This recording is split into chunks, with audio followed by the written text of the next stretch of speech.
The moment required brilliance.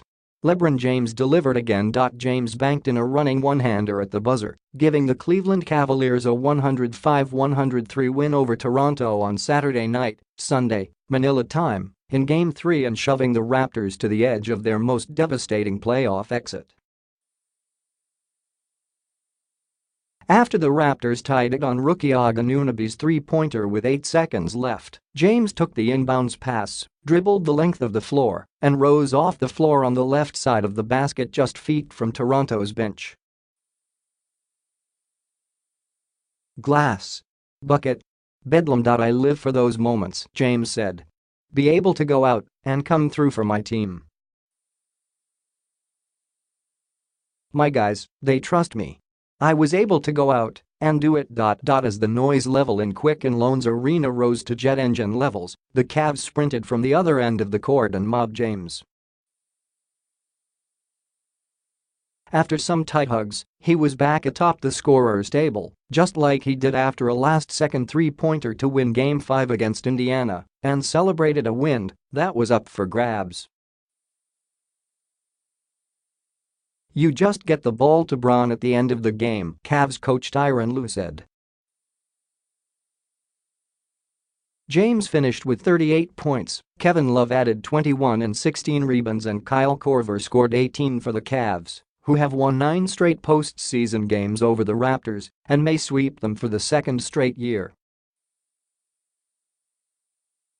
Kyle Lowry scored 27 for Toronto, which clawed back in the fourth quarter, while all-star DeMar DeRozan was on the bench.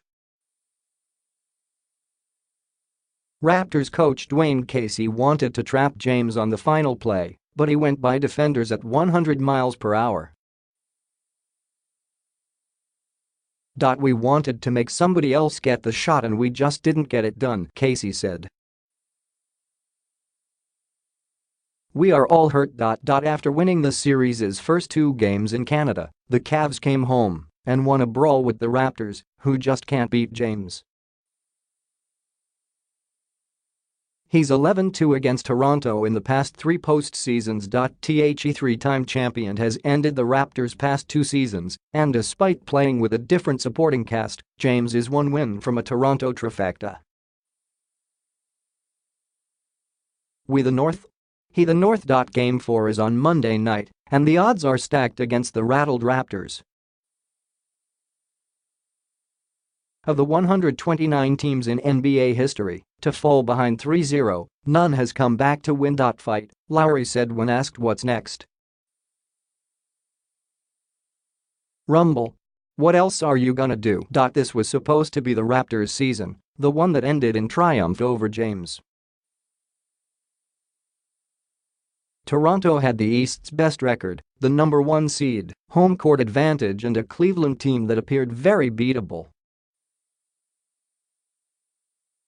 But the Cavs stole Game 1 by a point in overtime, and James scored 43 in a virtuoso Game 2 performance. Then, as he has done so many times, he ripped out Toronto's hearts with a probable series and season-ending dagger, a shot that belongs right at the top of so many in his remarkable career. The first half ended in frustration for the Raptors with DeRozan, coach Dwayne Casey and his assistants screaming at the officials following a sequence that went against them. Serge Ibaka's basket was originally counted and then waved off by the referees, and the reversal was doubly painful as Love buried a three-pointer to put the Cavs ahead by 13. Jeff Green's layup just before the horn made it 55-40 and an incensed Casey, his suit coat flying open and his tie jumping off his chest, stormed off the floor. Desperate to find something, anything, to slow down the Cavs, Casey changed his starting lineup for Game 3. He inserted 6-foot guard Fred VanVleet and benched forward Serge Ibaka, going with a smaller lineup to push the pace.